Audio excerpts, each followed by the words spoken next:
জনতার পার্টি বাংলাদেশ নামে নতুন রাজনৈতিক দল আত্মপ্রকাশ করেছে।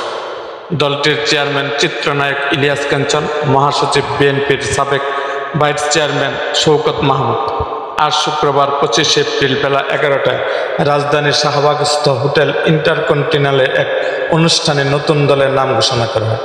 দীর্ঘদিন ধরে দেশের সড়ক নিরাপত্তা নিয়ে জনমত গঠনে সক্রিয় ইলিয়াস কাঞ্চন নিরাপদ সড়ক চাই নির্চা আন্দোলনের প্রতিষ্ঠাতা। ১৯৯৩ সালে শ্রী জাহানারা কাঞ্চন সড়ক দুর্ঘটনায় নিহত হওয়ার পর থেকে তিনি এই বিষয়ে সামাজিক আন্দোলন গড়ে তোলেন। বিভিন্ন সময়ে তাকে নির্বাচন করার আহ্বান জানানো হলেও এবারই প্রথম সরাসরি রাজনীতিতে প্রবেশ করেছেন তিনি। প্রসঙ্গত, শেখ হাসিনা সরকারের পতনের পর এ পর্যন্ত সারা দেশে প্রায় ২ ডজন নতুন রাজনৈতিক দল আত্মপ্রকাশ করেছে।